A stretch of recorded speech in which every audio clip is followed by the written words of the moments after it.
I'd like to welcome everybody to the executive meeting today of the 16th of March. And this is an executive advisory meeting. The meeting is to be held via Teams and will consider the reports on the agenda and make recommendations to support the leader of council to take the final decision in line with the powers vested to the leader in the Constitution. Thank you, Deputy Leader. Just a reminder that this meeting is being recorded and a copy of the recording will be made available on the Council's website within the next few days. Can I please just ask you to make sure that you remain on mute until invited to speak, and the format of the meeting will be as per the agenda published. I'll now hand back to the Deputy Leader to make the usual roll call. Over to you, Deputy Leader. Thank you very much. Thank you. Okay, I just need now to, if you would introduce yourself individually, and can you let me know that you can see and hear everything, please? I'm obviously Jill Slocum, the Deputy Leader of the Council and Portfolio Holder for Inward Investment and Growth. Can I hand over to Councillor Caswell, please? I can, just to confirm, my name's Mike Caswell. I can clearly hear and see everything. Thank you. Councillor Doddridge. Yeah, good morning, everybody. Councillor Lance Doddridge. I can see and hear everything clearly. Thank you. Thank you. Councillor Gilling. Morning, everybody. Councillor Andrew Gilling, Portfolio Holder for Housing, and I can see and hear everybody. Thank you. Thank you. Councillor Mark Healy.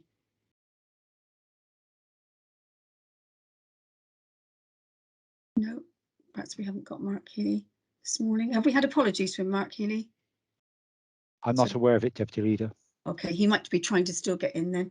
And Councillor Keane. Good morning, everyone. Janet Keane, Portfolio Holder for Climate Change, Communities and Wellbeing. I confirm that I can see and hear everyone clearly. The server this morning was very difficult to log on to, so that could be an explanation as why Mark is not with us at the moment. Thank you. I just had a little message. Councillor Healy has been away and he might not be able to get back in time, so he's trying his best. So if we put that as apologies until different, okay? Can I now ask Chief Executive, please? Thank you, Deputy Leader.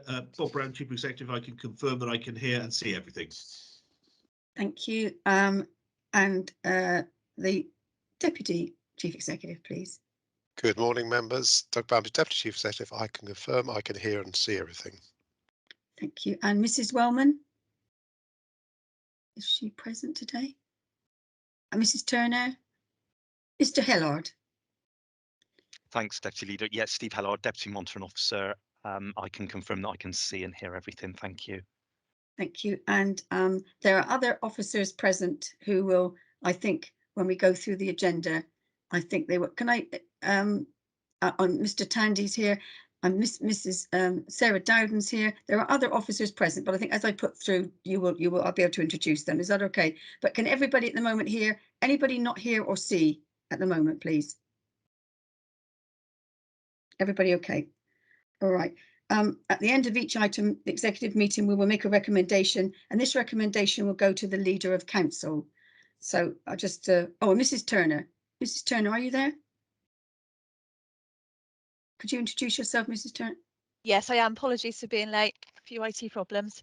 Good morning, everybody. I'm Alison Turner, Strategic Director and Section 151 Officer. Thank you very much. And also welcome Councillor Smedley and any other councillors here today. Item 1, please. Apologies. There are no apologies, Chair. Deputy Leader. Thank you. That's fine. That's all right. That's fine. Now item 2 is the minutes of the meetings held on the 15th and 22nd of December. And we just need a confirmation that will go to the leader to confirm the minutes are as a correct record. Do I have your agreement, please? Yeah, so moved. Thank you very much. Thank you. Is that Mr. Taylor? That's fine. Thank you, Deputy Leader. The recommendation will be to the leaders to confirm the minutes as being correct records. Thank you. Thank you. Thank you. Item 3 is declarations of interest. Do we have any declarations? Yes, I do. Councillor Keane? Yeah, thank you. On items 8 and items 12, as a board member of Homes in Sedgemoor, and I believe there should be a declaration on the exempt item. Do I do that when we get to it? Mr. Taylor? And that'll be fine to do it when we get to that stage of the meeting. Councillor Thank King. you. If I could, Deputy Leader, similar to Councillor Keane on 8 and 12 as a board member of Homes in Sedgemoor. Thank you. Thank you, Councillor Doddridge. Councillor Caswell? Yes, on 12 and 13 as the ward member for the Quantox ward where Nether Snowy is. Thank you very much. Item 4 is urgent business. I believe we have none. Public speaking time. We have none. Before I go to item 6, agenda item 6, can I ask members to raise their hands if they can, if they wish to speak, please. I do not want to miss anyone. So if you could just raise your hand up or put it in the message box. Mr. Taylor, just check in case I miss anyone. I do not want to miss anyone trying to speak. So I'll do my very best. Thank you. So item 6 is the corporate dashboard. And this is now we have Mr. Simon Tandy, the corporate performance manager. And I would hand over first to the portfolio holder for customer access and digital delivery is Councillor Doddridge, please. Thank you very much, Deputy Leader. Yeah, as I say every time, a very positive report, but perhaps this one more positive than most. Performance has moved back within target, and considering the quarter we're looking at was when the work on LGR really started ramping up. I think great reflection on our staff. Mr. Tanders always has all the detail, but I just point out included in the report is a new suite of performance indicators that we established after a review, aiming to simplify things slightly and also move more towards where we need to be with LGR. I'd like to thank Mr. Tandy and Mr. Bams, who worked very hard on that review. Mr. Tandy gives us a detail, but any questions, I'll be very happy to take them afterwards. Thank you. Thank you very much, Councillor Doddridge. I'll now hand over to Mr. Simon Tandy to give us our performance, please, review. Thank you, Deputy Leader, and thank you, Councillor Doddridge. It's always a pleasure to come here and report such positive results. And as you'll see from the reports, more positive than the previous couple of quarters of this year. With our actions, it's a really positive picture with very few overdue. Some that were overdue when they were seen at management team a couple of weeks ago, it was requested that because there was no progress or notes against them, that was followed up, which has been done. That was raised with the responsible officers, and those red ones that you can see in the report now have notes against them or progress and or change requests if the dates need to be moved on. So all of that has been rectified. Further details available on request if anyone would like that. With regards to the performance indicators, as Councillor Doddridge mentioned, we're back on target after 2 quarters of falling just short of our target. We're now delivering at 84% of our services at or above those target levels set. All of the indicators which have fallen slightly short of their target or significantly short of their target have explanations against them within the report. And the majority of that underperformance is probably still due to the ill effects of the pandemic. And it should be noted that even those that are slightly underperforming, most of them are on the up. The trend is improving. As mentioned by Councillor Doddridge, we've done a full review of performance indicators. This came out of our business as usual task group, which is set up to try to ensure that all of our resources are being put in the right places at the moment during this transitionary period to Unitary. So during that review, we identified a number of indicators that were perhaps less meaningful now. Any that we've proposed to remove will still be recorded, but within the services as internal measures. So the resulting set that we have is a reduction from 68 performance indicators to 50. The main changes are we had a number of individual service indicators with regards to response times to customers, and in line with our customer strategy, our customer charter, we decided to have one PI which covers our response times to customers corporately. We've also decided to introduce some indicators around our information technology service and one on homelessness prevention. Happy to take any questions on the dashboard. Thank you very much, Mr. Tandy. I just noticed on operational actions, it says there's a lot that's active, which is excellent. Is there any further explanation on that? There's just one overdue. Is that what you were saying about the customer side of things? Which one are we On looking at? Sorry. On 3.2. In the covering report. On the report, yeah. High level actions. It says 3.1 and then 3.2 operational actions. That fabulous graph. So the one that was sorry. Oh. Sorry, Deputy Leader, I'm not quite sure what you're referring to. The 234 operational actions. Yes, that's right. Yes, that's right. Yeah. So yeah. At the point of reporting, there were 4 overdue. Yeah. That still stands, but it's a different 4 that are overdue now because there's been some changes since that report. Any that are overdue have information against them explaining what's happening, or have change requests, which will be going to our assistant directors meeting tomorrow afternoon. Okay, thank you very much. Thank you. Does anybody else would like to ask any questions? And Mr. Tandy or Councillor Duddridge, please. Not missing anyone? No. Well, I think this is a really good report. Really. Oh, sorry, Chief Executive. Thank you, Deputy Leader. It was just to say that I think this is a really positive suite of indicators, particularly I think around some of the customer contact figures, particularly in challenging times. Got to remember back in December, COVID was once again back on the increase pre-Christmas, and there were a number of issues surrounding our waste collection services. So, and the fact that we managed to hit those targets was really pleasing. Yeah. But I suppose just a word of warning in terms of how we go from here through to the remaining year and onwards. The demands of the local government reorganisation are increasing significantly, and we're going to need to keep a close eye on some of these issues because they will that extra activity will have an impact on staff and their ability to meet some of these targets.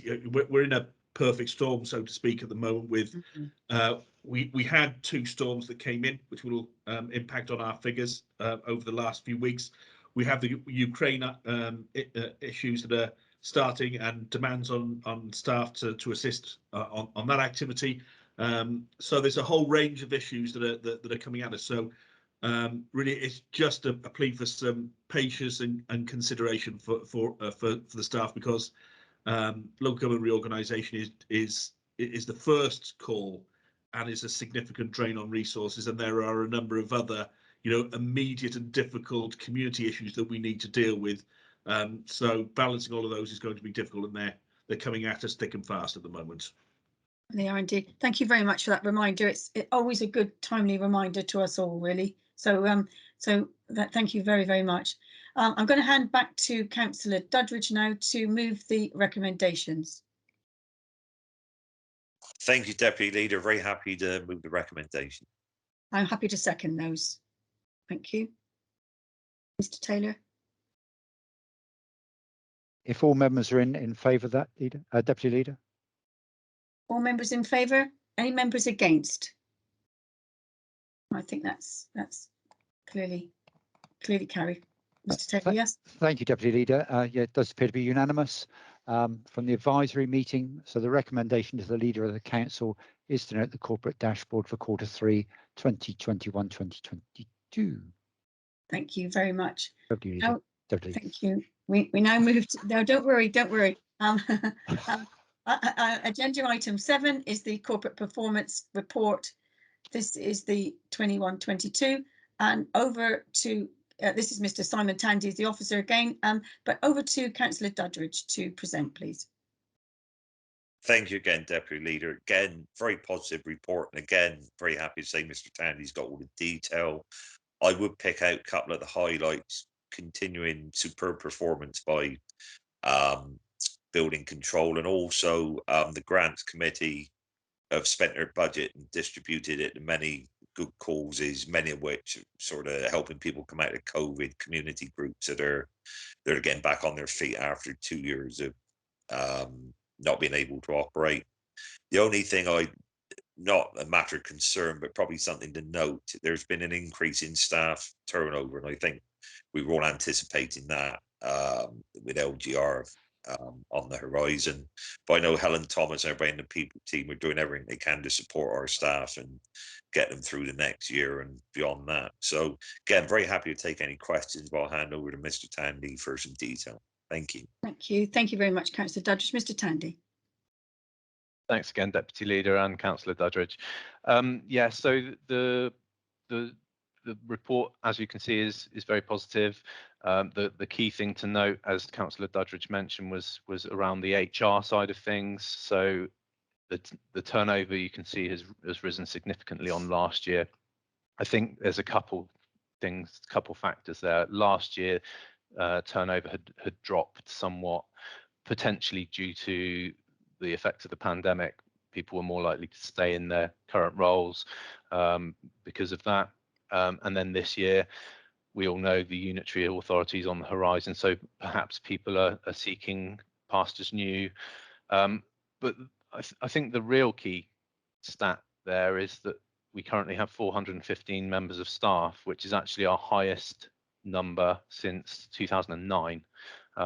So despite everything, we are still employing a large number of people. Other things on the report, so the risk management update, there have been a couple of changes since the last quarter, a couple of new risks, and a couple have also been mitigated, so are no longer listed on there. The grants programme, we've come to the end of our grants programme for 2021-22 and spent just shy of £1,000 under the budget, but provided grants to, I think, if I remember rightly, it was 32 organisations and individuals. 30, my apologies. And as Councillor Duddridge mentioned, I think he said building control, but I think he meant planning. Our planning service continues to deliver a very, very high level service. I think it's now nearly 6 years or more than 6 years that we've been determining 100% of major applications within the target timescale, and that puts us joint first with all other planning authorities in the country. I'm happy to take any questions on the report as a whole before we hand over to Homes in Sedgemoor. Peter Hatch is here to present Homes in Sedgemoor's results for the quarter. But any questions first? Thank you very much. Obviously, I'm really pleased to hear that planning, as always, top. That's a very, very pleasing, and I'm very, very proud of that. I'm sure we are as a council very proud of that. Mr. Hatch, I'll just go to Councillor Keane, if I may, before I come to you, please. Councillor Keane. Thank you. And this is a request. I'm asking you to bring your good nature, every one of you, to the fore. With the small grants to voluntary groups, they do such good work. They deliver such important and valued services. That small amount that was underspent was because we had overlooked one particular condition in the application form. We've tweaked it now, and for the next financial year, that's been corrected. But would you consider allowing us to carry forward that very small amount to next year? Because I'm quite sure in our last year, there are going to be quite a lot of, there's not just voluntary groups, but there are young people on various sporting activities where they do need the £500 to help them on their way, and they bring such prestige to Sedgemoor that they have been helped. It's not a lot to ask. Thank you. Thank you very much, Councillor Keane. I'm not sure this is the format to ask, but Mr. Tandy, is that request from Councillor Keane, is that something that's got to be done outside of this meeting, or is it can it be carried now? Outside of the meeting, I think. Potentially outside of the meeting, Yeah. and Alice and Turner, I'm sure, will have something to say. Okay, thank you. Mrs. Turner, thank you. Yeah, just to say, yeah, we've got a process. We've got a process for carry forward requests, so we can take that outside of this meeting and look at that. Thank you very much. Thank you. Thank you. Right, over to Mr. Hatch, please. Thank you, Mrs. Turner. Thank you. Yes, good morning, Deputy Leader, and thank you for the invitation again this morning. Just before you is a summary of our key performance indicators. This is probably a shortened version than perhaps there was quite a few pages before. General picture over the last quarter up to December is, I'm afraid, there are a few more reds than we had before, so a slight reduction in performance across the organisation. I just wanted to pick up a few of those points on there. Key one is our overall satisfaction, which did go down in Q3 of the year. We're now at 81%, and we will probably see out the year at 81% on there. But that's something coming out of COVID that we have struggled to improve. So we're putting some plans in place for April onwards to try and lift that up, certainly to our target that we've set ourselves, which is an ambitious target. Again, the listening views of the customers as well on there has had a small reduction as well. So those were probably the two key ones, alongside our budget surplus, which we are going to finish the year over budget. That's largely due to some additional fire safety costs and putting in some waking watches on blocks of flats whilst we upgraded their security and fire and smoke detection systems. So those are the areas I think we've reduced in the last quarter. I thought probably I would just pick up just a couple of highlights on there. Our arrears continue to go down, so we're now under 1%, which is a really good achievement, particularly in the current economic climate.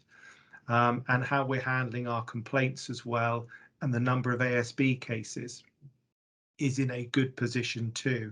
And what we've attached to this is a summary of our peer benchmarking as well that we thought might be of use to members. So the sheet that you've got after the main report in the appendices is 163 landlords in the country, so various locations and sizes, and it just puts our position and our performance against those quartiles, which we thought might be useful as well for members to have a look at.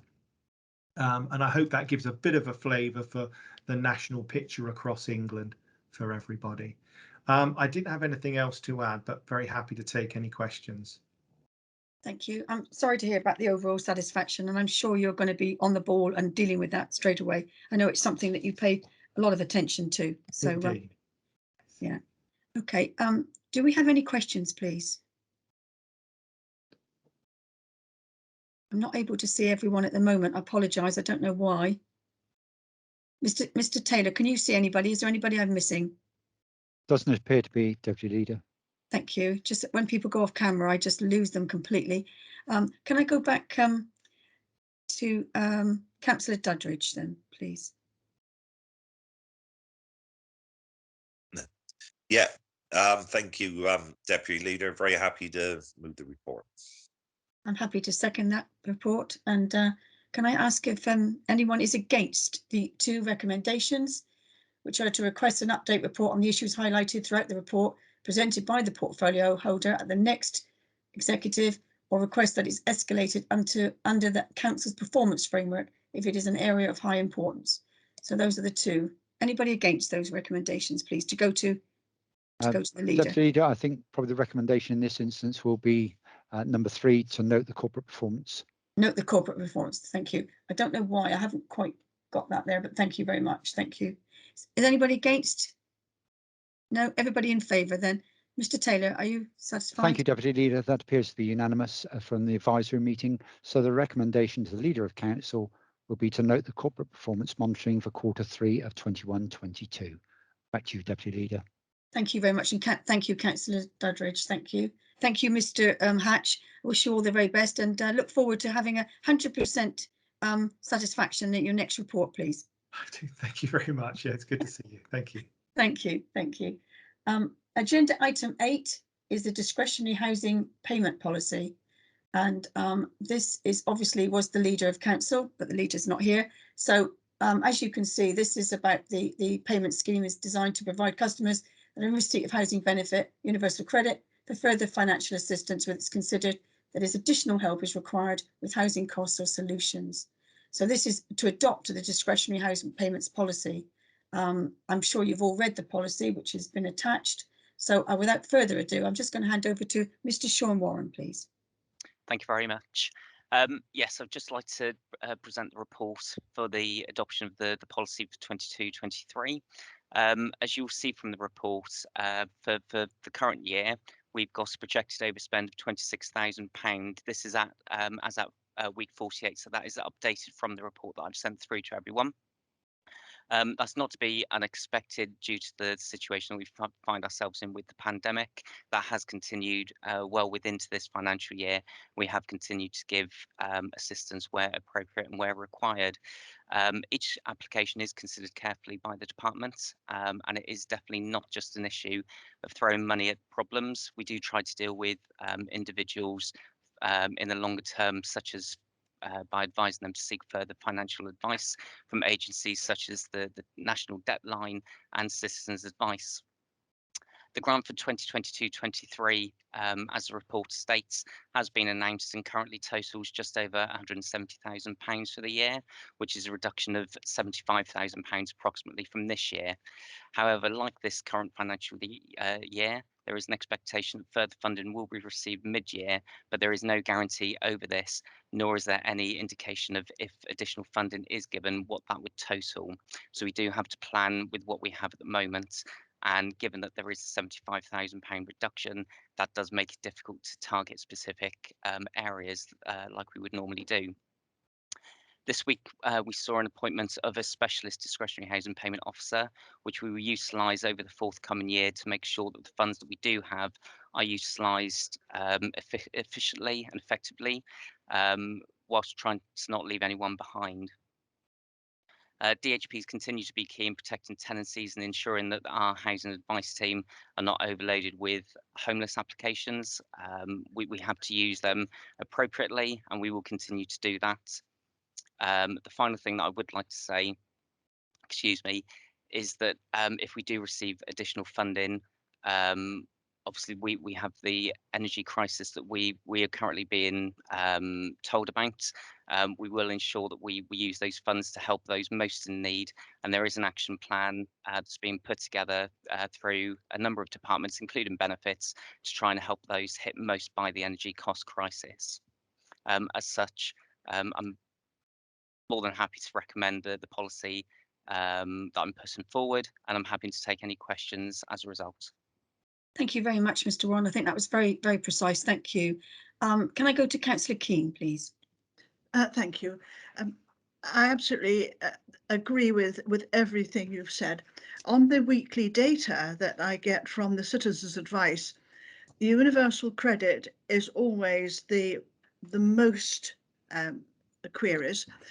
But the interesting thing is that this sometimes disguises additional ones. For example, if 30 inquiries, people come with an inquiry on universal credit, in fact, those 30 people will generate sometimes double that number of different associated queries, not least of which is personal debt.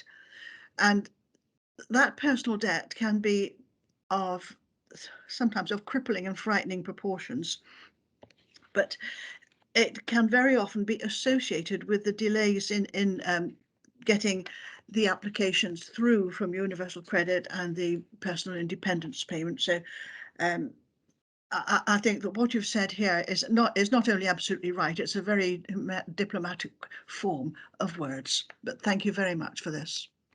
Thank you, Councillor Keane. Thank you.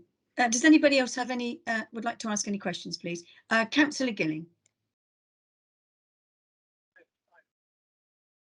Thank you, Deputy Leader. I wanted to pick up a point on that was mentioned about homelessness. The stats on homelessness at the moment are very encouraging, and that they're not increasing as much as we would have imagined. But I'm going to jump on my favourite soapbox at the moment and ask people to be extra diligent in the rural areas, especially for what I refer to as the hidden homeless, in that those people that often stow away in some disused or redundant farm buildings and are never seen by the public eye. But if we could make sure that they are, if any reports come in of such people, then perhaps we could be extra vigilant and make sure that they are attended to and their needs are attended to. I think that detail will come out in the further reports, but this is the moment. This is just to remind you, this is to adopt the discretionary housing payments policy at this time. Okay, of course it's within, of course it is, yes. Councillor Keane. Thank you. Coming back and to pick up Andrew's point, there are a very large number of highly generous people who have offered to take Ukrainian refugees, either single people or families, into their homes. If and when those people arrive, and their needs will be great if they do, how will that be collated into this? Because obviously they will be wholly dependent on their host and for an unknown length of time. Thank you. Thank you, Councillor Keane. Mr. Warren, would you like to respond, please? Yes. To both, perhaps, if you don't mind. Thank you. Yes, absolutely. If I take the refugees issue first of all, if I may, there is still information coming out from the Department for Work and Pensions exactly how that will affect anyone's benefit claims. But we have been informed, that Ukrainian refugees will have full access to benefits themselves, and that's the range of benefits, including housing benefits and counter tax support. In terms of the effect that will have on the hosts themselves, there should be no effect. Although the data and information legislation regarding that is yet to come out, in these scenarios, it tends to be a case of any funds received. In this case, the £350, I believe, is being paid to or potentially paid to host families. Those payments are generally disregarded, and so that shouldn't affect anyone's claims moving forward. Again, the legislation has not been provided to us, so I can't really comment any further than that, but that would be the expectation. In terms of the rural nature of tenants, when it comes to discretionary housing payments, there is no segregation or favouritism towards any type of applicant. Each applicant is looked at on the individual merits of that application, and that is in conjunction with the housing advice team as well. So there is a breadth of knowledge that is taken into account when making the decisions on these claims. But of course, those areas are not disadvantaged when it comes to discretionary housing payment applications. Thank you very much, Mr. Warren. It's a very difficult time, and we thank you and your team for what you're doing, because it's no doubt it's an lot of added work, a very difficult and sensitive period. Does anyone else have any questions for Mr. Warren, please? Right, I can't see anyone. Okay, the recommendation is to adopt the discretionary housing payments policy, April 2022. I would like to move that recommendation. Do I have a seconder, please? Can somebody second the recommendation, please? Councillor Andrew Gilling, thank you. Anyone, I hope everyone's in favour. Anyone against, please? Mr. Taylor? Thank you, Deputy Leader. That appears to be unanimous from the advisory meeting. So the recommendation to the Leader of Council is to approve the discretionary housing payment policy April 2022. 22. Back to you. You have to remember that 2022, absolutely. Okay, thank you so much. This is thank you very much, Mr. Warren. I don't know whether you're still with us. I think we're going to let you loose. Oh, you're still with us. Okay. Yeah. Well, thank you very much. Thank you. Right, agenda item 9 is the additional discretionary relief for business rates. And this is obviously the portfolio holder is for the Leader. And on this report, as you can see, it updates. This is a report that updates the policy to take account of changes in the legislation. So this is really very straightforward, excellent report, and I think it speaks for itself. But over to you, is it Mr. Wilstead? Oh, sorry. It's myself. I'm so Good sorry. morning. My Good apologies. morning. Sorry. Thank you. Thank you. Yes, I have a bit of a frog in my throat this morning, I'm afraid. But yeah, I think it is fairly self-explanatory. You can see that from the executive summary page that we are chasing our tails on the changes that we get given for business rates policies in the various budgets. So last year, we just approved our policy, and then they made an announcement on the budget, actually on the day, I think, and changed everything for us. But they didn't want us to implement those changes last year. This is government guidance. They didn't want us to implement them at billing time. They wanted us to wait and see, and I'm sure that they were waiting to see what the impact would be on businesses of the pandemic, because they'd given us a guidance that reliefs at the high levels they were would change at the 30th of June 2021, and then be at different levels, reduced levels from the 1st of July 21. But they left it in abeyance. So that's why we never actually got round, I'm afraid, to approving that part of it last year. So that's why this report is a little convoluted. But then, of course, if we go to section 4, which is where the detail is of the most recent budget, that is where we've got our current changes. So as well as consolidating what we actually did provide for our businesses last year, the 66% retail discount and the 66% nursery discount for early years properties, nursery schools, we've now got this new bit coming through ready for the new year. So new range of packages. They are still continuing with the retail, hospitality and leisure relief discount, so that will go ahead, but it's reduced from 66% to 50% for this new coming year, and actually they've put a cash cap on it as well, and it will be subject to state aid and subsidy control measures. They've kept the multiplier the same as it has been for the last 2 previous years. They haven't changed that at all. But we did have a transitional relief and supporting small businesses schemes, which were both 5-year schemes. And because the rating list, 2017 list, has now been extended to 2023, that does mean that we've got an extra year without that support. So that is what this 4.1 is all about, that extra little bit there. Saying how it will work. It reminds us of what the rules were. We were expected to put that on our bills for this year. Now, I have to admit that last week we got to the point where we didn't want to delay sending business rates bills. So I apologise that we haven't done it yet, but I think on the software testing, we're almost there. You know, a little bit of work last night and we'll have a little bit more work today. And then any of those that would benefit, you can see it's quite small numbers from those schemes, about 140 properties potentially. But if they overlap with other reliefs they already get, then they might actually not need that extra help at all, because that's the way that the scheme is designed to work.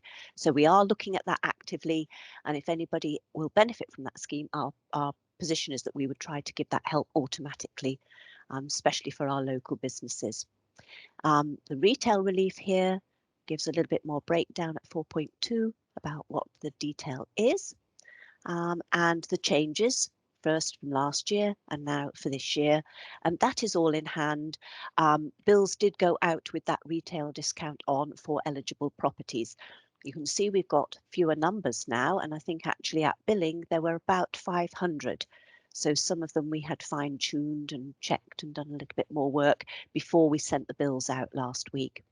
So we've got about 500 properties at scope in them at the moment, and I expect we may have businesses coming back to us in time to say, actually, we won't exceed our cash cap or we won't exceed our subsidy limits. Please, can we apply? And they're perfectly entitled to do that. The nursery years discount at 4.3. That was in place for the business rates holiday in 2021, and then 21-22. They had 100% up to the 30th of June and then 66% extra relief. In practice in our areas, lots of our nursery schools are actually registered charities, so they get that mandatory relief anyway, and we didn't actually have to give them a huge amount of the retail funding.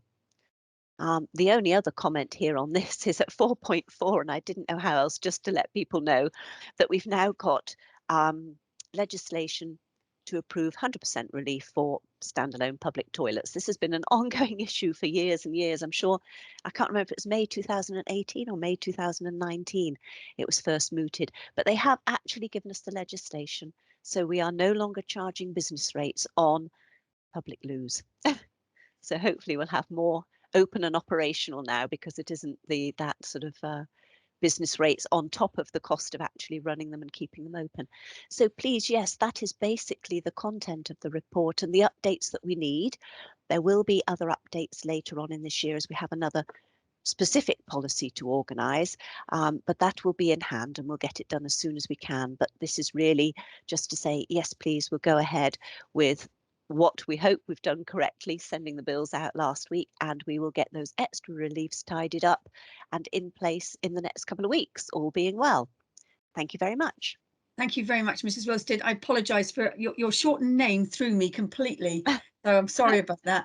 Can I thank you for an excellent report and the detail in that, which is not an area where I've always been well, but you've done it very, very well. And it's a difficult job, and I think you've done it the right way by sending the bills out. I think that it's a difficult decision, but I think you've done it the right way. Thank you. Could I ask if there's any questions, please? So you've done such a magnificent report. Nobody needs to ask you anything. That's amazing. Mr. Taylor, you can't see anyone. I've not missed anyone. No, Deputy Leader. No, thank you very much. Okay, there are 2 recommendations there in front of you.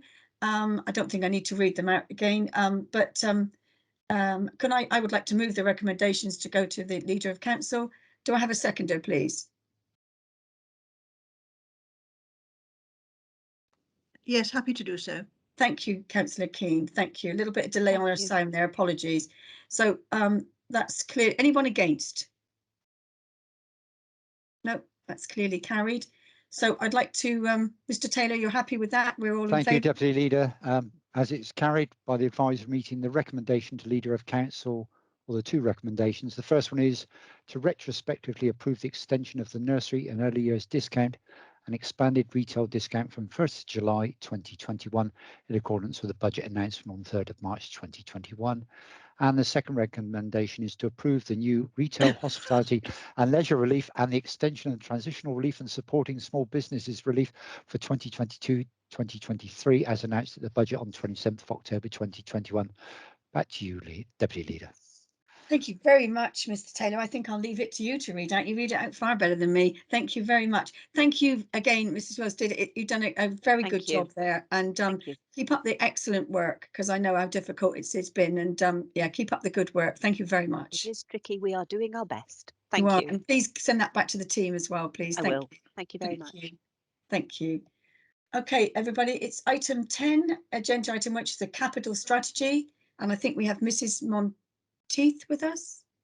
Is it Mrs. Monteith? Hi, yep, I'm here. I will just attempt to present the screen. Okay, I'm just going to say to you, it's a 1 recommendation on that. Obviously, this is obviously about the high level. This is the capital strategy, giving us a high level overview, and there's a recommendation to the capital strategy report to council for approval. So I'll hand over to the expert, Mrs. Monteith, please. Hi. Hopefully you can see the capital strategy. We can, yeah. In front of you? Yeah, brilliant. Okay, we can see the report. We can see the report, yeah? Yeah. So yeah, let's whiz down through the report and get straight to the strategy. Good one. So this capital strategy, it's something that we have to produce annually as part of the for Capital Prudential Code. So we've been doing it for several years now. This year is just the annual update of it. There's nothing hugely different in it this year. Obviously, this is the strategy that's going to take us into the unitary. So no huge changes to it. So basically, what we've got in the capital strategy, first of all, is an introduction to capital expenditure and what it is. I'm sure we're all familiar with that. So we'll just first of all look at the first prudential indicator, which are the estimates of capital expenditure. And I think to point out there really that in next year there's £22 million there, which is the Towns deal funding that we're expecting to expend over the next few years. Obviously that's totally grant funded, but it does make our capital programme look huge. The The housing revenue account, obviously we've got a programme of house building and of also keeping our properties up to decent home standards. So that capital budget does fluctuate over the years depending on what the maintenance programme is on that. We then go into a little bit of detail about some of the higher profile and higher value capital projects that are in the strategy. So we've got several things under the climate emergency that we'll be picking up over the next year. Obviously, we've got the continuation of the customer access programme. Redevelopment of Northgate, I think that's quite visible that that's happening at the moment and hopefully will be finished in the not too distant future. We've got the Gravity Enterprise Zone, so that's a bit of narrative in there about that and how it may well affect us or the unitary going forward in its capital programme. We talk a little bit about the asset management plan and commercial investments, although obviously we have finished purchasing our commercial investments. We've spent our £50 million, so we're not intending to do any more of that. HRA account obviously always has a lot of capital funding, as I've said, to keep houses up to decent homes and also for our housing development strategy, which is really positive. Some wording here around governance and how people apply to get capital, obviously not quite so relevant now because it will only be things happening during the year and we will be quite limited in what we spend this year. We won't be approving any more large capital schemes. So it'll be more about ongoing schemes and of course everything that was already approved at tax set and rent set earlier in the month or last month, sorry. So the financing of capital expenditure is shown here, so we can see what we've financed by receipts, revenue funding, and more importantly by borrowing, because borrowing has a revenue impact. I did notice looking at this morning, I haven't actually included the Towns deal funding in here, but that's all grant funded, so that should be showing in here at 22 million. So it has no effect actually on our revenue account or on our borrowing. So you can see going forward, prudential borrowing, actually we've got the bare minimum put in there. So going forward in the unitary years, Sedgemoor's not expecting to have to go forward and borrow for anything that we are currently in the process of delivering. As it says, borrowing is only a temporary source of finance. We do have to repay it. So as you'll recall from previous years, we always have a quick look at the MRP. So the MRP is the minimum revenue provision repayment. That's a charge directly to revenue every year to pay for our capital. So you can see going forward this year and in the years going into the unitary, that's all looks pretty standard, no huge fluctuations there of about £2 million. So that means basically for all the projects that we've borrowed for over the years, we're currently paying £2 million every year to repay that borrowing.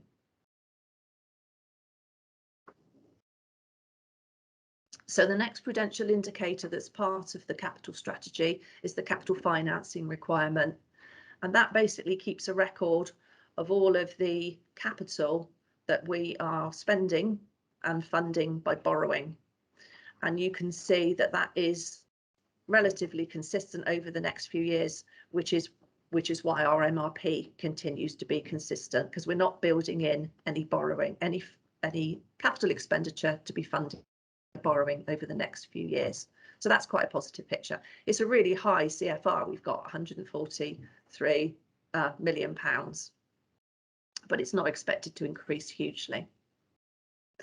There's a couple of paragraphs about asset management and treasury management, so how our borrowing actually fits in with treasury management, which I won't go through there, and where we tend to get our borrowing from. But as I say, we're not looking to do any funding by borrowing over the next year or so. So the next prudential indicator is a statutory one. We have to make sure our outstanding debt, which is this line here, doesn't exceed our capital financing requirement.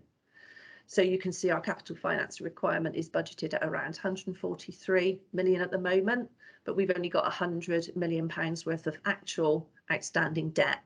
So that means we've got £43 million worth of internal borrowing. So that's our own money that we've got invested in lieu of having to borrow. So that's our balances. I think there's just one more indicator that we'll take a look at here. Indicator 9, the proportion of financing costs to net revenue stream.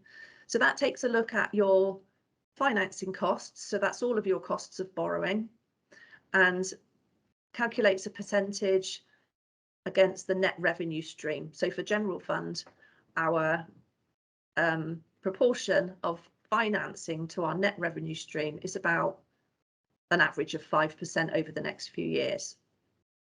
You can see for the HRA that their proportion of borrowing is more like 10%.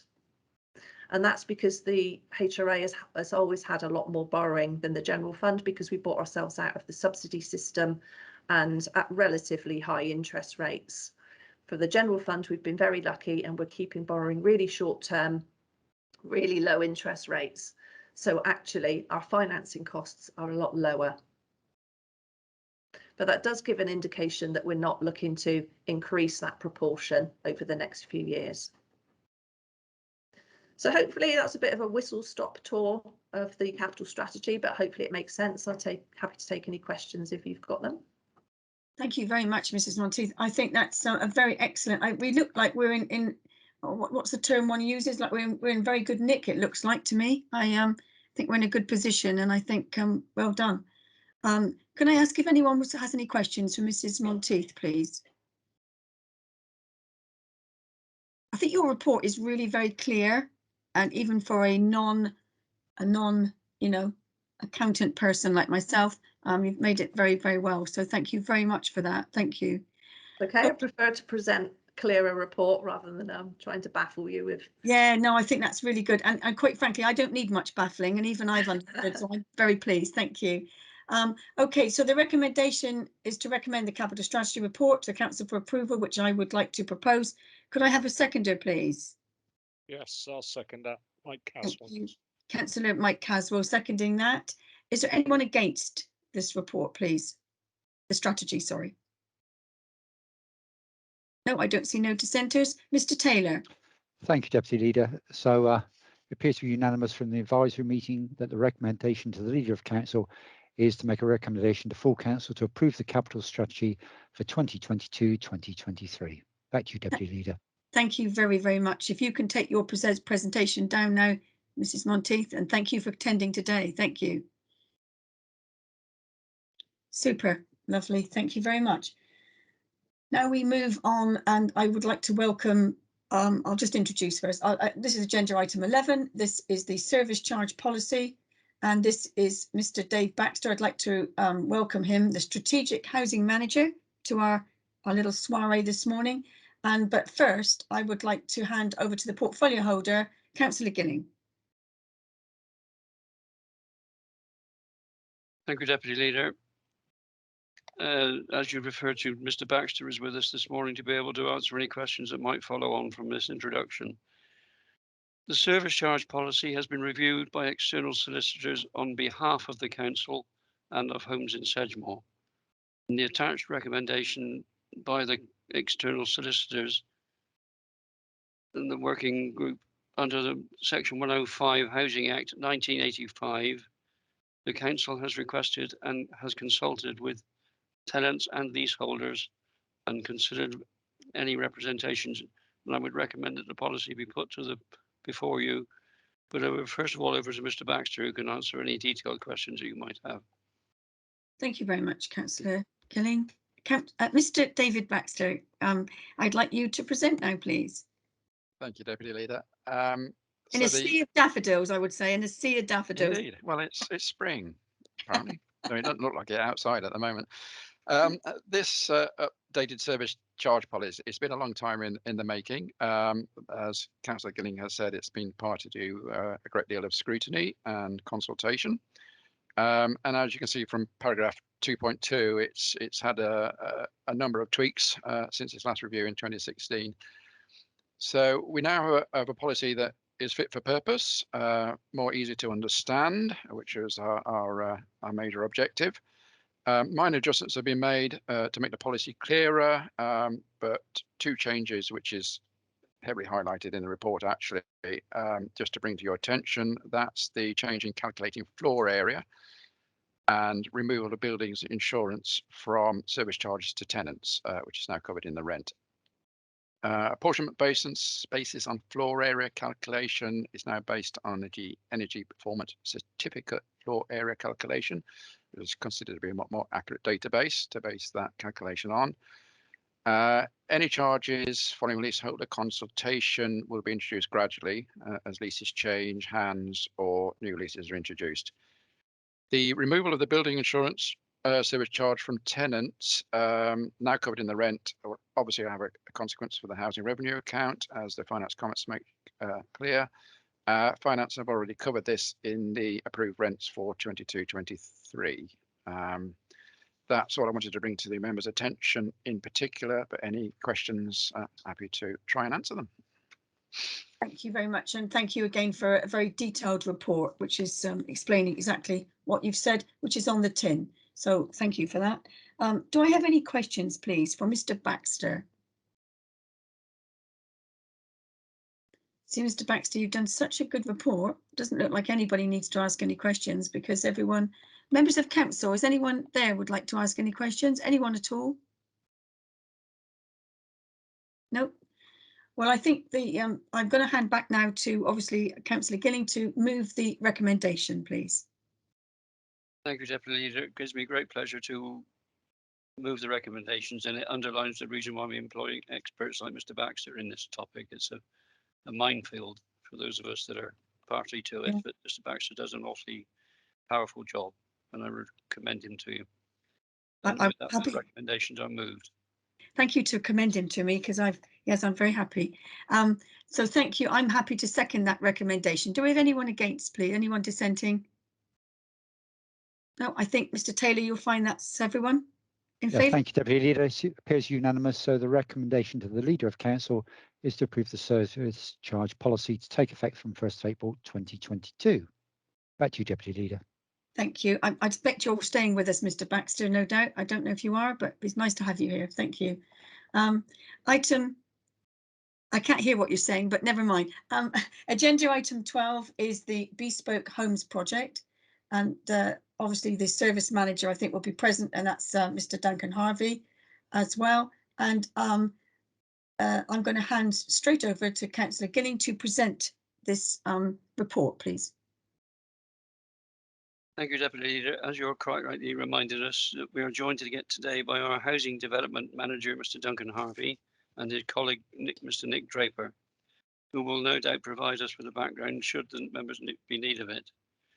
This report illustrates the local authorities such as Sedgemoor exist, whilst yet again illustrating the proactive approach in the stepping forward to try to tackle the unique and challenging housing needs of some of our most vulnerable and excluded households.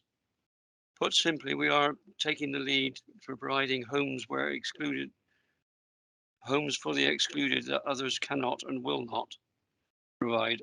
And this new build bespoke homes proposal provides a template for the new Somerset Council to support a multi-agency approach to helping tackle a wider agenda that can also act as adult social care help and in the needs of the household's unique housing needs. This report puts forward a modest and crucially financial viable new build council housing, which will help families with specific requirements, excluding disabled needs. And without our intervention, some families would never secure suitable homes that will allow them to function on a day-to-day basis, but more importantly, to live and to thrive. And on that note, I hand over to Mr. Harvey and or Mr. Carter, Mr. Draper, I beg your pardon. Mr. Draper, right. Yes. Yeah, sorry, Esther. Right, so I think we're possibly going to do a little bit of a double act here, maybe, but can I hand to Mr. Draper first, if that's okay? Yeah, good morning, everybody. Thank you, Councillor Gilling, for providing the context for the report. which I think has covered a lot of what's in there. Essentially, the project has identified some opportunities to redevelop existing council stock to meet specific needs that aren't being met by mainstream developers or housing associations, or certainly from within the council's existing stock.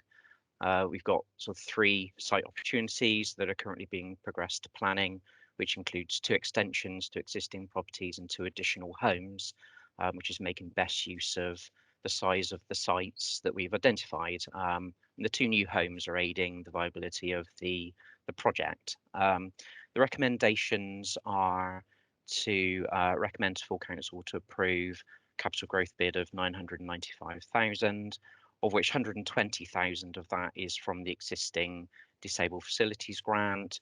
So the sort of net growth bid is 875,000. And also to recommend delegate authority to assistant director and portfolio holder and section 151 officer to award the contract once a procurement exercise has been undertaken.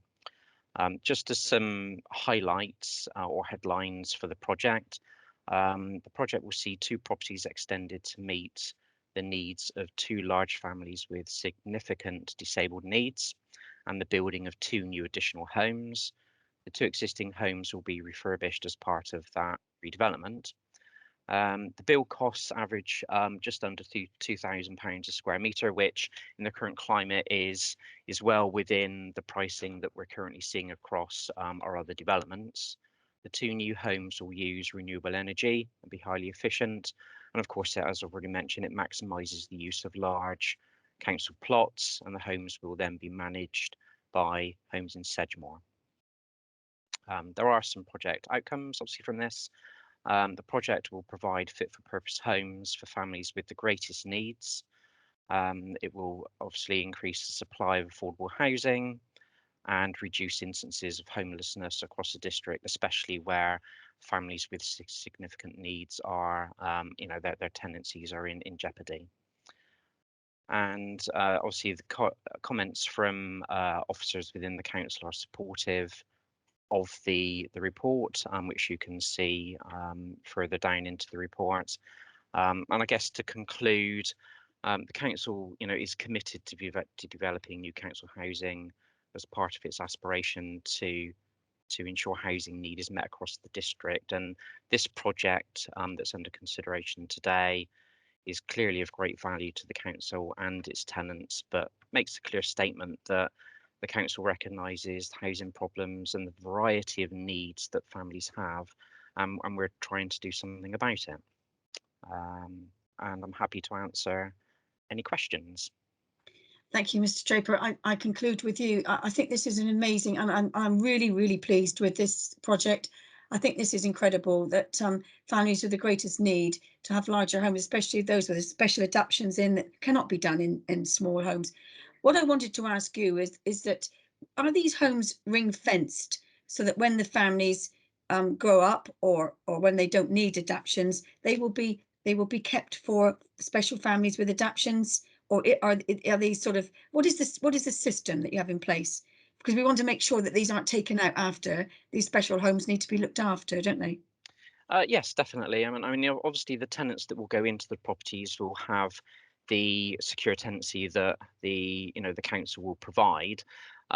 Yes, as their families grow up and perhaps they don't necessarily need the larger accommodation, I guess there isn't the facility to say, right, you need to move out to allow another large family to move in. However, what we would look to do is to see whether or not there are other suitable smaller accommodation available for those families, so that in the event of that that happening, what we don't want is large the families being over accommodated when there's only a couple left and there's 3 or 4 bedrooms spare.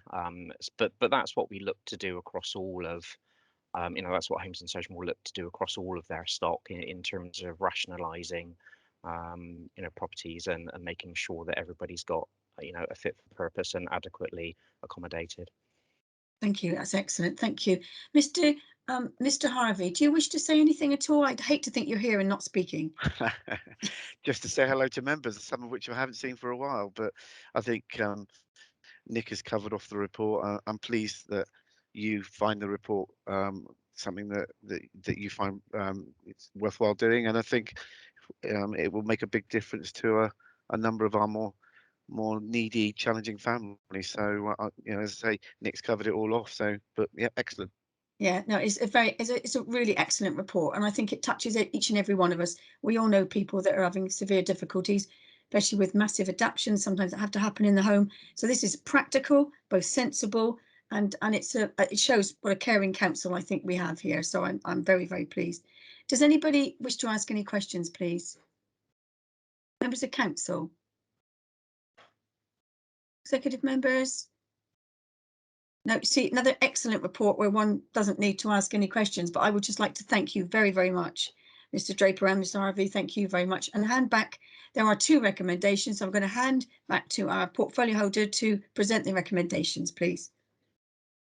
Thank you, Deputy Leader. At this point, I think it's Mr. Taylor that's the best one at enunciating the recommendations, in which case I will gladly move the recommendations that Mr. Taylor will now. Apologies. Pass on. Happy to second the recommendations, Mr. Taylor. Thank you. Would you like me to read the recommendations for it? Yes, I think so. Yeah, that would be great. So thank you. The first recommendation is the leader to recommend full council approve a one-off capital growth bid of 875,520 in 2022/23 and to borrow 120,000 from the existing local authority disabled facilities grant HRA budget. And the second recommendation is to delegate authority to the Assistant Director, Housing, Health and Wellbeing in consultation with the portfolio holder, New Homes, the Section 151 officer and the monitoring officer to award the contract once a procurement exercise has been undertaken and as long as it is within budget. Deputy Leader. Thank you very much. Do we have everybody in agreement? Anybody against? Any dissenters? I think that's carried. Mr. Taylor? Thank you, Deputy Leader. It's unanimous and I won't bother reading it out again. No, certainly not. Thank you very much. You did it very well the first time. Thank you. Deputy Leader, you now see why I was prepared to let Mr. Taylor do the job. Of course. Thank you, Mr. Draper, and thank you, Mr. Harvey's gone, but thank you very, very much for today. And it'd be nice if we could be kept informed how the process is going, because it's a very, very good, important project. Thank you. No problem. Thank you. Thank you very much. Thank you. Okay, we go now to agenda item 13, which is the Community Infrastructure Levy, which is my portfolio, Inward Investment and Growth. And obviously this is a Community Infrastructure Levy interim governance arrangements. And this requires the process releasing funding from the Community Infrastructure Levy pot, ensuring the still is used effectively and obviously the benefit of the community to meet infrastructure needs. So this is a very important and very, very good report from Joe Manley. So I'd like to hand over, who is more the expert than me, because still is very complex and you explain it very, very well, Joe. So over to you, Joe. Thank you. Thank you, Jill. So the report in front of you sets out a process, a prioritisation, and sets out eligibility criteria for drawing down SIL. As you're all aware, SIL has been charged since 2015, but we've got no formal scheme of governance in place for when requests come in for us to release that funding. So what we need is, obviously with the move to Unitary, we need an interim process to release that SIL funding from the pot. So the process set out, so we went through some consultation with the local plan policy group and management team, and feedback was that the process needed to be a clear and simple process. Local plan policy group were in favour of ward member support, and therefore, as set out, the guidance note and application, which will be drawn up if this recommendation is approved, will include that requirement.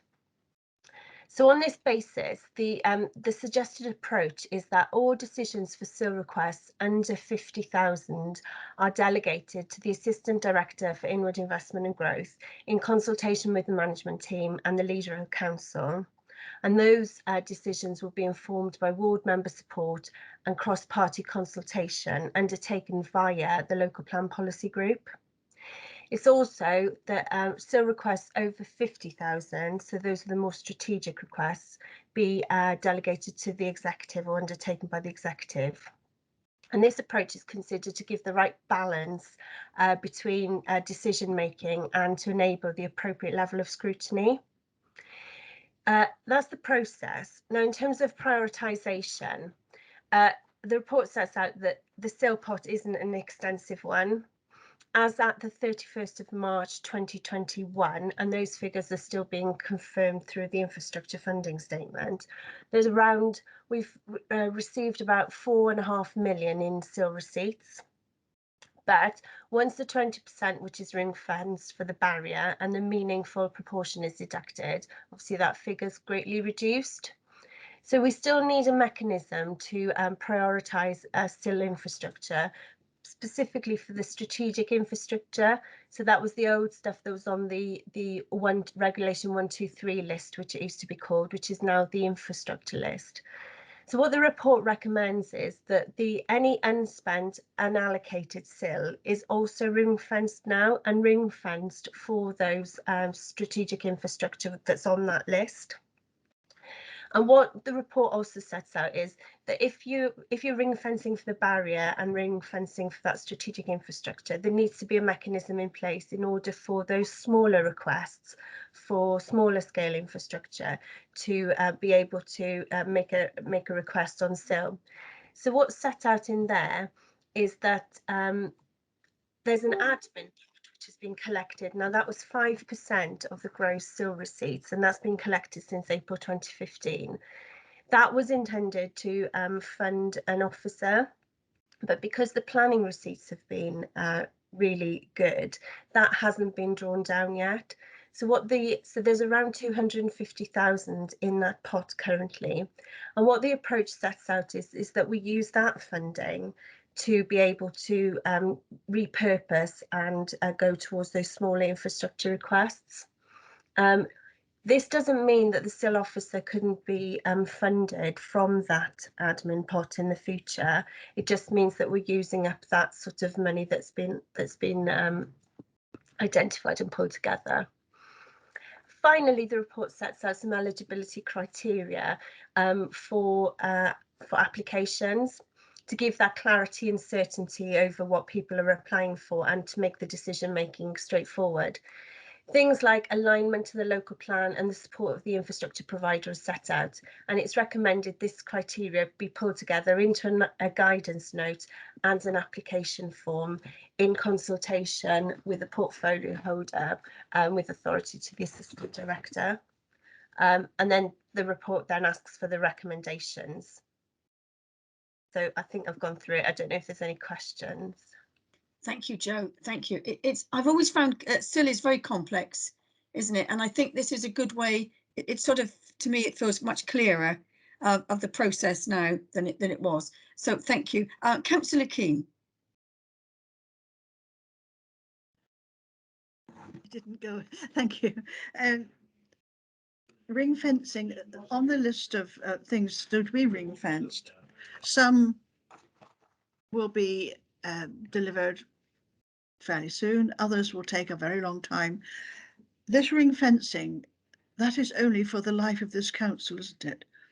We have no mechanism for protecting things that we would like to see done and finished, but will come after this council ceases to exist.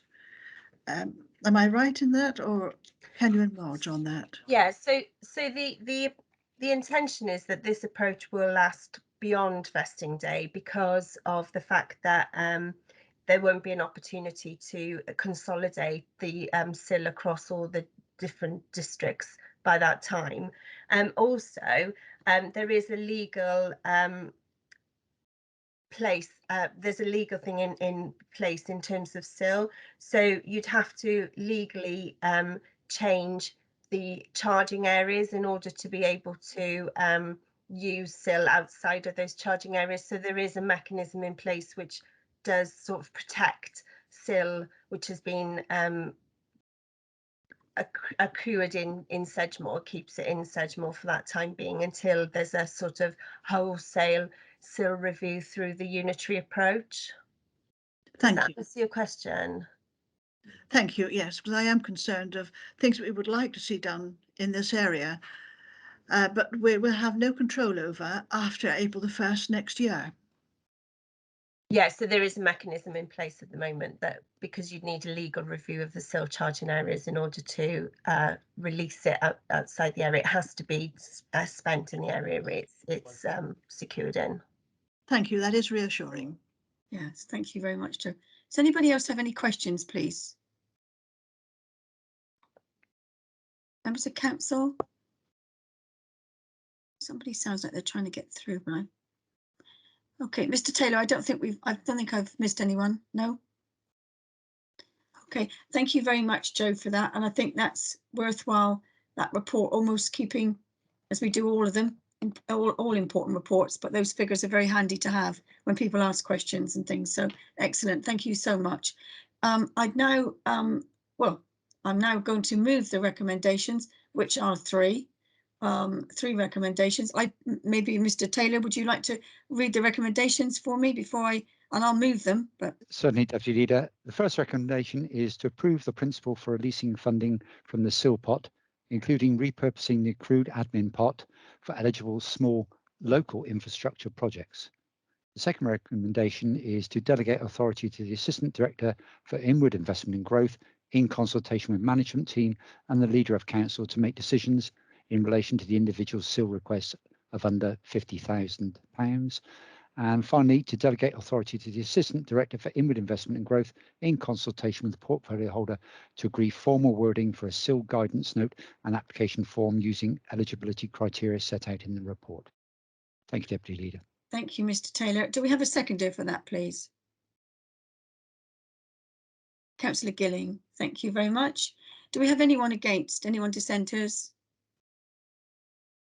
No, I think, Mr. Taylor, that's clearly carried. Yes, Deputy Leader. Thank you very much. Thank you very much, Mrs. Manley. Thank you so much for coming today and giving us that report, and all the best with it. Thank you. Thank you. Bye. Thank you. Bye. Okay, item 14 is the Town Fund Business Case Assurance. This is about the project is about the town wardens and ambassadors, and I am very excited to obviously welcome Nathaniel Lucas, who is our key man on all the Bridgewater Town deal. This is a very exciting time for me as portfolio holder, because this is obviously one of the key elements to our Bridgewater Town deal, the start off, the project costs starting off now, and it feels like we're on the bandwagon, so we're beginning our time. So it's really, really very good. So before further ado, I'm going to hand over to Nathaniel, please. Thank you very much, and good morning to everyone. Just before I kick off, just to say that it's going to be myself and Rob Semple actually running through this report. So I'm going to be doing the kind of housekeeping side of things, and then I'll pass over to Rob to go into kind of some of the detail. All right.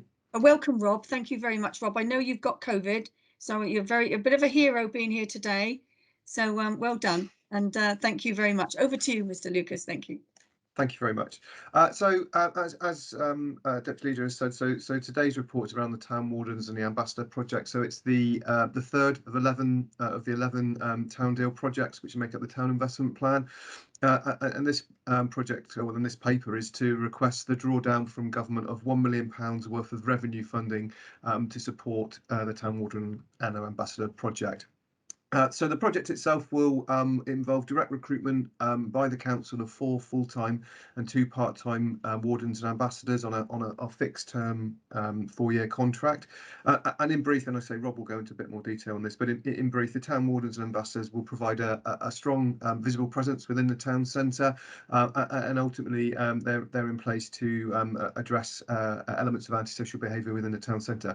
In addition to that as well, their ambassadorial role will link in very closely with other town deal projects, in the sense that we'll be creating new places and spaces within the town centre of Bridgewater, which with a longer term view of creating kind of events and things to take place to draw people back into the town, and the ambassadors will be there to support those events going forward as well.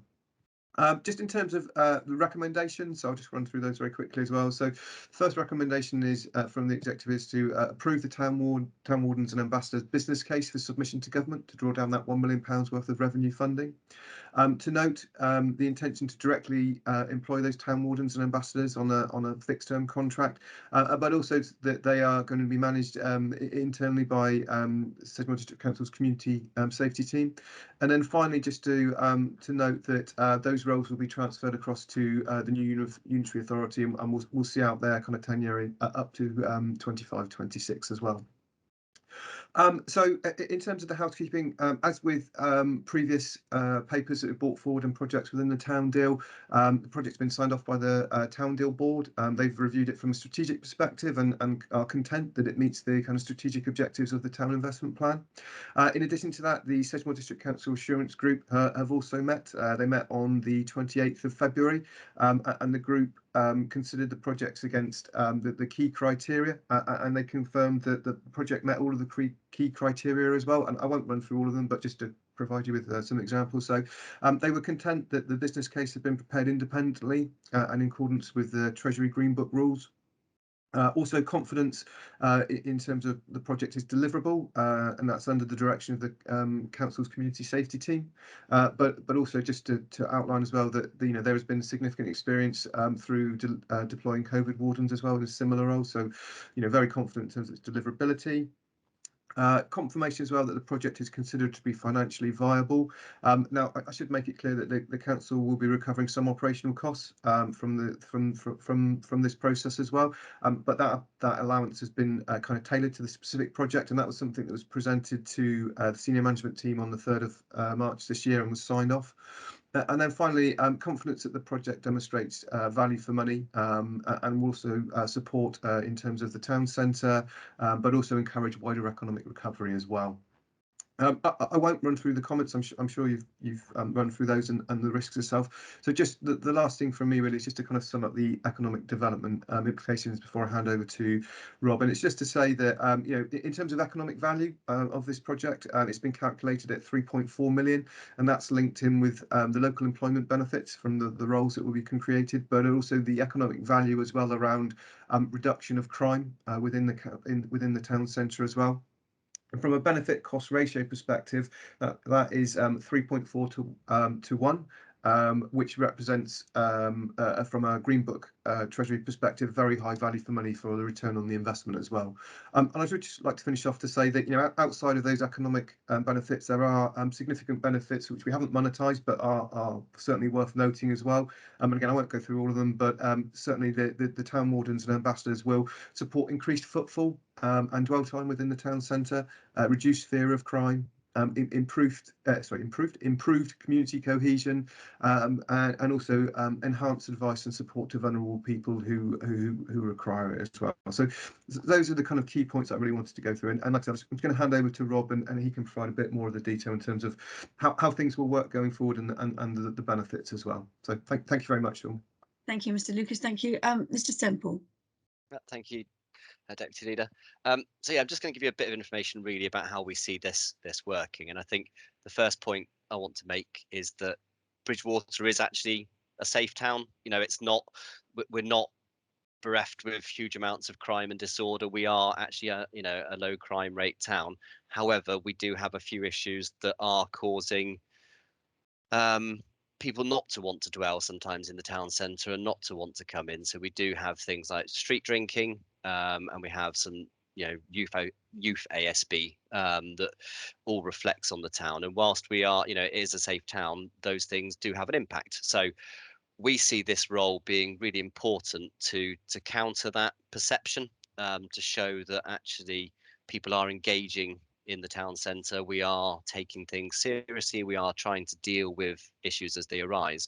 But what we want to see is that whilst these wardens will have enforcement powers, which they need to have because that is an important part. They have to have that power behind them to be able to take action.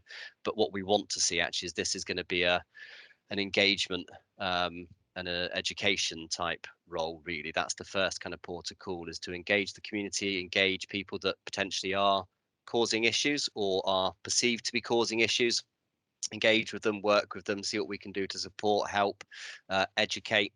But we have that enforcement power behind. So, for, you know, as a very basic example, we would see, you know, looking at litter, for example, actually first port of call isn't going to be slapping someone with a fine. It's going to be talking to them and saying, you know, probably, I'm assuming you were just about to pick up your cigarette butt or whatever you've just dropped, and giving them that opportunity to work with them, but having that power behind them. So as I mentioned, we do have some sort of ongoing issues that we've always had around kind of town centre bridge, sort of around the kind of Binford Place, Blake Gardens, that kind of area of street drinking. One of the problems we've always had with that is that quite often the people that are there aren't necessarily doing anything officially wrong. So this would be a really good chance for us to have someone that can engage with them. In terms of the public perception, people are seeing Sedgemoor liveried officers engaging with these hard to reach groups, and then looking to signpost them into support and help. They're going to be working really closely with the retail and the nighttime economy. We'd see them being that really strong link between those groups and trying to work with them, looking at problem solving. They're going to have links internally with the environmental health team, licensing team, clean surroundings teams, the Hinckley Community Safety Officer, obviously the ASB team that they'll be part of, but also the rough sleeping team. We'd see a kind of a symbiotic relationship between those kind of groups. So actually it's kind of a bit of a carrot and stick. So actually we've got the, you know, we don't target people for being homeless, because actually that's not something we would target them for, but actually behavior that happens, then, you know, we can look at that. And what we'd look to try and do is use that two-pronged approach, that we've got the support there to offer accommodation and get them into that housing, but actually the behaviors that are affecting people, so the aggressive begging, that type of behavior that we have seen in the past, we can look to try and deal with that through the Warden side of things. They'd also be linking in with the street pastors in the nighttime economy. Local police team are very supportive. So we've got, you know, strong links in across the piece, and also looking at kind of mental health and all those sides of things as well. What we want to see is that they're going to be problem solvers. So actually they're not just going to be moving things on the whole time. We're looking at solutions rather than just trying to push a problem somewhere else in the town. So we're looking at them problem solving, but also looking to deliver initiatives. So it might be that if they've identified a certain issue with the local businesses that is causing them concern, they can then look at trying organising a project around that. As Nathaniel mentioned, they'll be linking in strongly with all the new initiatives coming forward as part of the town deal and just events around the town. So actually, you know, we'd see them as that very forward face, promoting us and what we do, and, you know, the town itself, out and about at events. So whilst things like Bridgewater Fair, we wouldn't see them taking the place of the staff we already have at the fair, actually you would see, for example, them being out and about in the town, giving us that wider remit, because whilst we have the people up in the event, we've also actually got the people streaming through the town, so they can provide that wider service across the town. So I think that's really kind of the whole how we see them working, that they'll be in my team, so we'll be able to direct them in terms of the ASB complaints that are coming in. We can kind of identify target hotspots through the police priorities process. We can identify what areas we think we need to be concentrating on and where we can kind of direct those officers to. What I'd like to see is that we're going to use this opportunity to try and prove the concept. And personally, for me, the idea would be to find a way that we make this, once we go to Unitary, to have this as a source across the county, you know, almost similar to something like, you know, like the dog wardens. So actually they are a mobile. They could do Bridgewater in the morning, they could do Taunton in the afternoon, they can do Burnham and Cheddar the next day, you know, and actually they're across the county, targeting areas that and providing that support. So that's my aim, is to try and find a way to make this then sustainable into the future. But I think that probably covers most of it, and then obviously open to any questions. Thank you, Rob. I just want to say that's a great précis of what the wardens are, what you want them to be, and I think your vision this is something I think we'd like in all our towns. So I think that's a great vision to have. Bridgewater is not Cowboy City. You're absolutely right. It's a decent town, but like every town, you get this odd. They're not overtaking the police. They're working with them, and the police. It'll free up the police time to deal with, unfortunately, terrible issues. So I think this is really good. This identification of their workload, will it be? Is it available? Because I think some people will be confused. I think that we all know the town's fund, the government's given this money, and it's great, and it's going to improve our town tremendously, as we hope it. And obviously it couldn't do every town, but the identification of their job description, as it were, will that be available for people so they don't anticipate or don't expect more?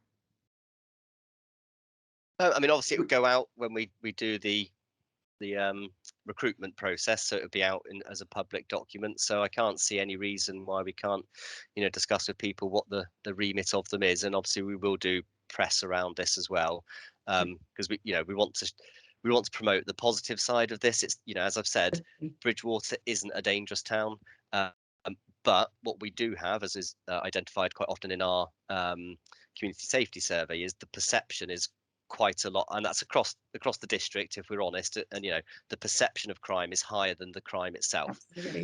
So actually, if we can promote a positive perception, and we can show that there are people wandering around who are, they're out there every day, who are contactable and are talking to the people, and are going to the areas that people are concerned about, that might help shift that perception and actually realize that actually, whilst those people there are quite intimidating to walk past, actually there's people from Sedgemoor talking to them every day, and actually they seem to get on all right with them, and actually they're not doing anything particularly wrong, so maybe they're not as bad as I thought it was, and actually maybe that encourages people back in. So yes. And this complements the work that you've already been doing for many years on the safety team, so excellent. Okay, can I hand over to Councillor Keane now, please? Thank you very much. I do welcome this report so much, and when you talk about the money, 3.4 million, in terms of value, the social value and personal value to the people who need the service, that's far greater than any money can do. Previously, when I've been talking to the street pastors that have been working in Weston-super-Mare,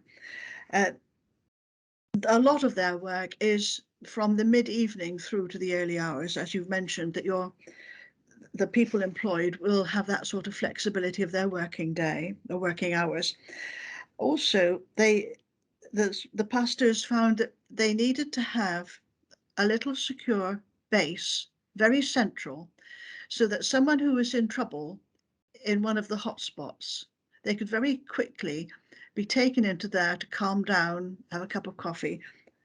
And it sounds strange, and I'm not being frivolous, but the pastors told me that one of the most frequent requests that they need to get someone out of trouble, especially for the females, give them a pair of shoes, the flip-flops, anything, because if they've been extremely drunk, they could have fallen over, lost one or two shoes. And that in itself could be a prohibitor from someone being able to get home safely. So all these, these little things, they evolve as the service begins, but I do welcome it so much, and I'd be very happy to second this report, and I hope we can hear more of it and update as the project progresses. And perhaps when the people are in post, could we actually have a presentation from them on their initial findings? Yes, that's an excellent idea, Councillor Keane. Thank you. Can I go to Nathaniel? Sorry, Nathaniel, I just lost you a bit. Sorry.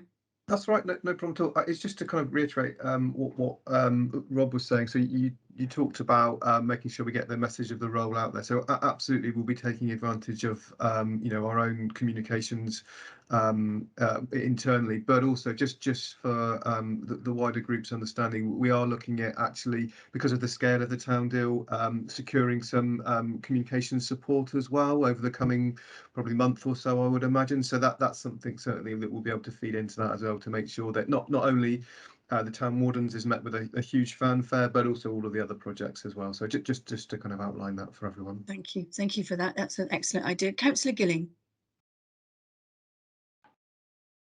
I just wanted to underline the fact that whilst I accept that ASB is a problem within the urban areas, it is not unique to the urban areas. We also have problems in the rural sections of the district as well. And I'm thinking specifically of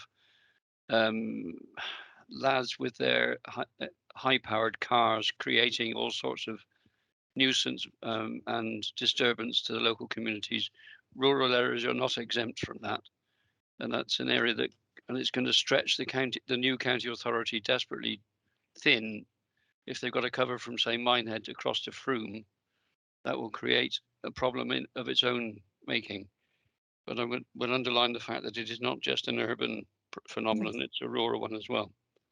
No, and you're absolutely right. And I think that the thing is, what as Rob said, this is something that can be built upon. We get the town wardens in Bridgewater, and this works really well.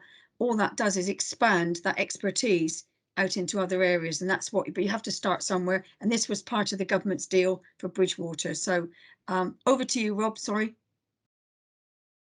Yeah, just to say, obviously, we completely appreciate that ASB and crime happens all across the district and the county. It's not just in the urban centres, but so yeah, if we got this project going, across the county, they would be almost a trouble spotting. But we also have to remember that they're not in replacement of police. So actually, things like vehicle crime and nuisance behaviour, that's still realistically going to be with the police, because that's on the public highway and things. So they are there and to be used, but we do have to make sure we still use the relevant services as well. Absolutely. Can I bring Councillor Hilary Bruce, please?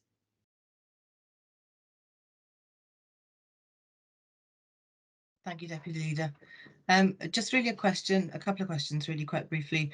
In terms of reporting back, obviously these wardens and ambassadors will gather quite a lot of useful information. I'm not quite sure, forgive me if it's already in the report and I've not seen it, but what the reporting mechanisms are in terms of how often they will report back and who they will report back to, and also how closely will they be working with the ward members covering the town centres, obviously the ones existing, and as we go into unitary and the divisions change. Will it be kind of a monthly liaison between them? Because I think that kind of close relationship with the ward members will be really important. Absolutely. Rob, can you come back to us, please? Yeah. So to be honest, I don't think we've tried to kind of stipulate too much, but I think that's something we want to develop as we go forward, to trying to work out the best way. So what the structure is there's a senior town warden and then the 3 full-time underneath, and then the part-times. But what I would see definitely is that full-time, we have put in that they will be reporting back, and that's the way we need to identify how. I'm quite happy. I would see them going to the town council meetings, to report back on what's happening and to give updates like the police do, similar kind of thing.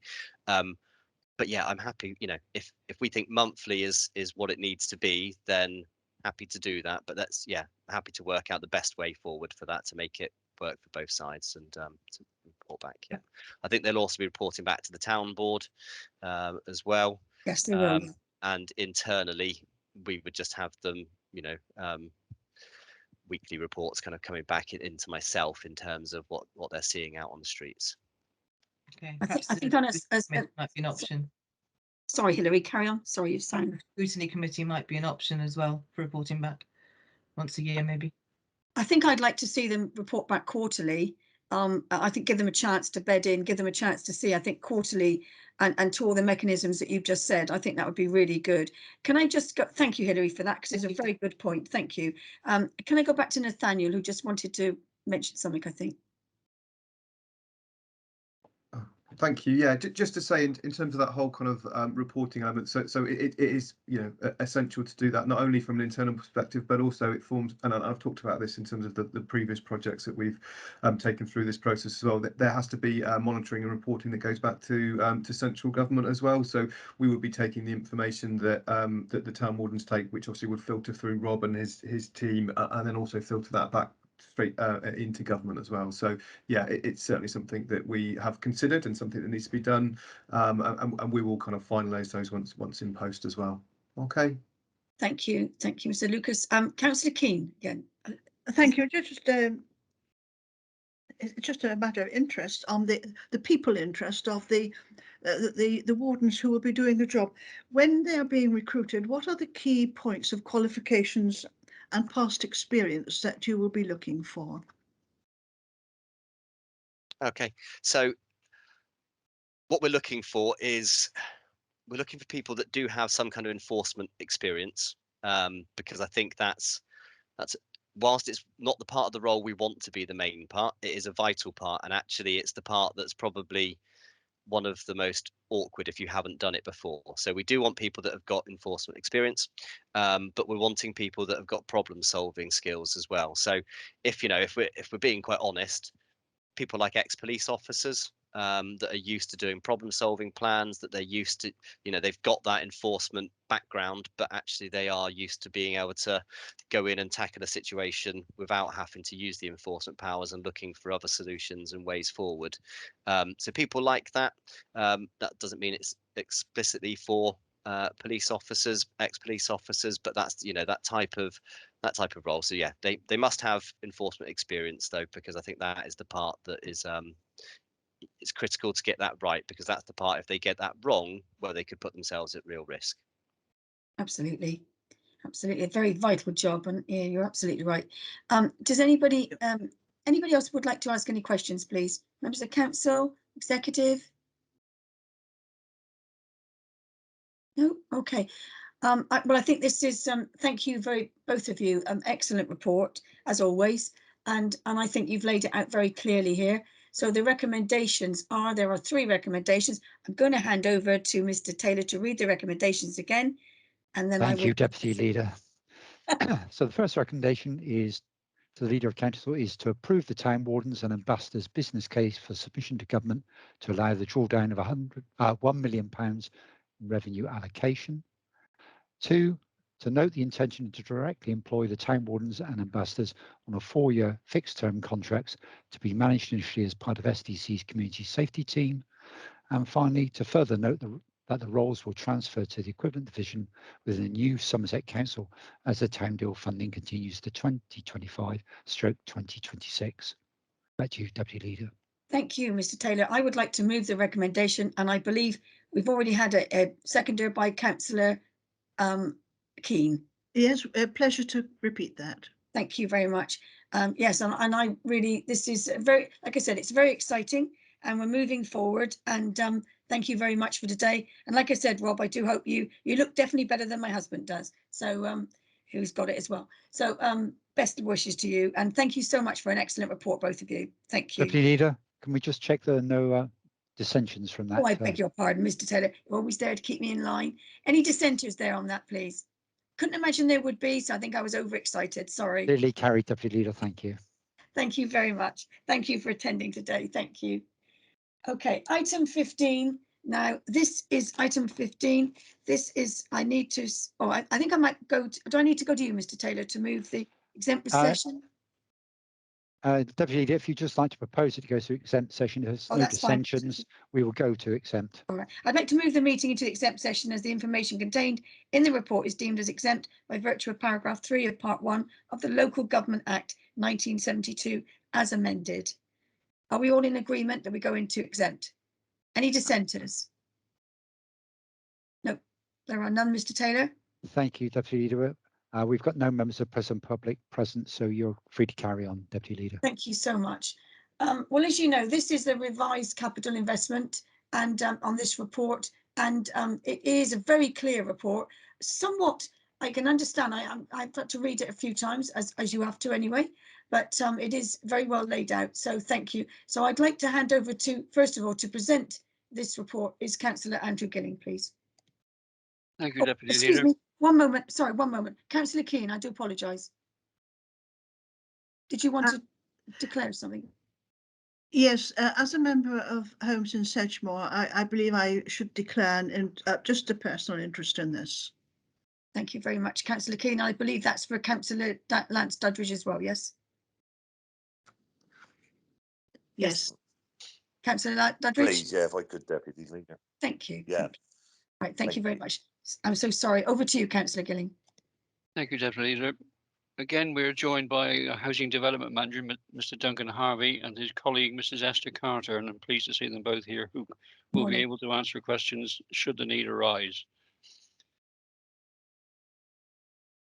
And they can provide further clarity on the background should members require it. I bring this report before you today with mixed feelings. Mr. Harvey and I are naturally disappointed that Strongbox report financial challenges within their project, and that affordable housing could be the bigger loser again. Their planning application is successful. We could sit and do nothing and debate with why Strongbox failed to foreseeable the current financial outcomes. This will not provide the affordable homes we need. We have spent our time on the front foot trying to safeguard the provision of affordable homes in Nether Stowey, something the parish council would want us to do, and something the investment proposals within this report will allow us to do. Nether Stowey is a great place to live, but also an expensive place to find a home. Good quality affordable housing is crucial to enable people of all ages and incomes to enjoy living in the district, providing homes for all and creating cohesive communities. Strongbox are building 100 plus new homes on this site. The council successfully secured 16 grant-free planning gain affordable homes, committing £2.65 million in March 2021, almost a year ago to the day, I believe. Members, we note Strongbox have submitted a planning application which, if successful, will see the loss of the grant-free affordable homes, meaning there will be no planning gain on affordable homes. Whilst the planning application has not been determined, there is a strong chance that it will be successful. This report proposes a proactive investment on the part of the council to ensure that we can quickly respond and to the loss and the planning gains of affordable homes. Mr. Harvey and his team have negotiated hard with Strongbox to secure the possibility of still buying the 16 affordable homes should their planning application be successful. This report seeks members' approval to increase the purchase offer to 3.3 million, and supported by an external grants, our net investment will remain the same as before at 2.65 million.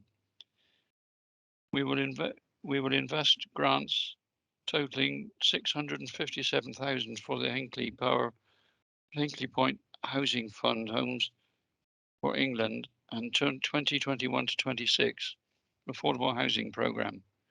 We have consistently demonstrated over many years, and I am proud that the housing development team are including solutions to challenges their direct control. And I think that ends my any further questions to Mr. Harvey, Mrs. Carter will be able to address, I'm sure.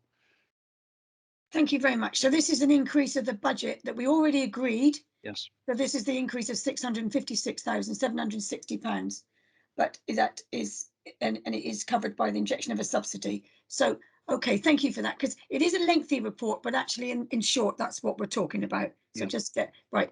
Can I hand over now, Mrs. Carter, welcome today. Sorry, apologies, didn't welcome you. So who do I go to? Who's in the pink here? Do I go to Mr. Harvey first or Esther? Go to you first. Thank you very much, Deputy Leader.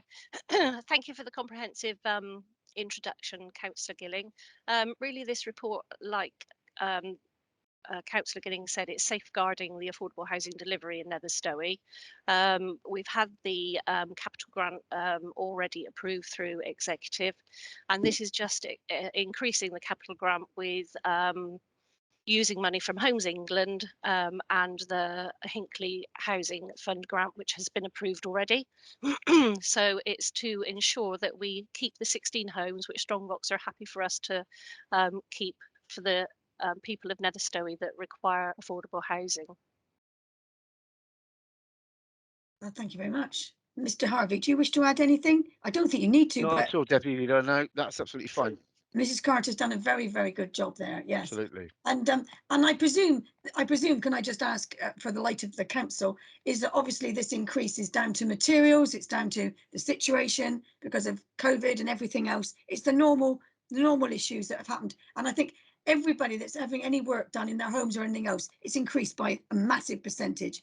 It's unfortunate, but I think that we are where we are. So okay, well, thank you very much. Okay, members of the council, is there anything you'd like to ask? Members of the executive?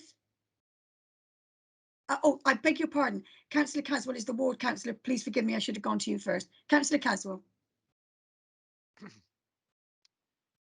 Oh, what can I say about this? We have two excellent officers in Duncan and Esther, and they do their very best. And I've always had admiration for what the work they do. However, we look at Netherstowe, and there are people, young people, of families that we grew up with in some cases, that cannot afford a house now in Netherstowe. They can't afford one. Hinckley people have moved in some cases. Houses have gone into properties of multiple occupancy and all things like that. And it is a absolute debacle out there. The people at Netherstowe are extremely upset that the removal of the affordable housing from the scheme has taken away parts of the parts and will affect the community in itself. Now, I've heard various stories from Strombox that this is down to the fact that they've had to do the road, etc. Well, the junction on the A39. Unfortunately, whoever built that property out there on the cricketer site would have had to have done that thing. So that's a total red herring. And I don't see why, in some respects, and it is in some respects, that we should have to go the loser to Strombox's tune. And I'm very, very, very disappointed with this. These houses are absolutely necessary, and their planning application, as Councillor Gilling said, is likely to go through. Well, my personal thoughts on that are it should be a totally new planning application. That the amount of amendments there have been to the original planning application are absolutely appalling, and it, in some respects, bears no resemblance to the original. I'm very sorry. I will support this because the people of Netherstowe desperately need, the young people in Netherstowe and some of the older people as well, desperately need affordable housing, desperately. But I'm shocked that we've got to play to the Strombox tune, and that's all I have to say. Thank you, Chairman. Thank you very much, and I absolutely obviously feel your sentiment there, because you've been a ward councillor out there for a long, long time, and you're on the front foot and you're meeting people, and yes, we can see that the differences that this will make to your community, and yes, it's very, very unfortunate.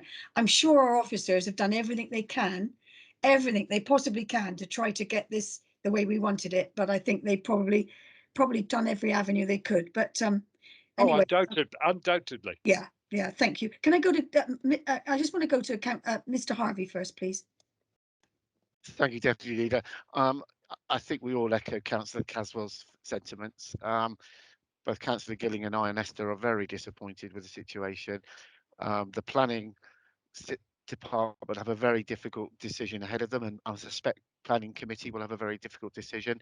And as we said in the report, unfortunately, whether Strombox should or shouldn't have foreseen the cost uplift of the A39 roadworks is rather a mute subject, but it exists in the real world, I'm afraid. And obviously, that's a planning matter. We're trying to deal with the needs of local people, as Councillor Caswell has quite rightly, passionately spoken about. And it's something that the parish council has spoken to me about on a number of occasions in the last 6 months or so, about how they desperately want us to secure affordable housing. They understand it. They don't like it, what Strombox are doing, but they understand why we're taking this safety net approach to, and I suppose the positive thing if you can take a positive out of it, is Strongbox are still willing to sell the council those 16 affordable housing units.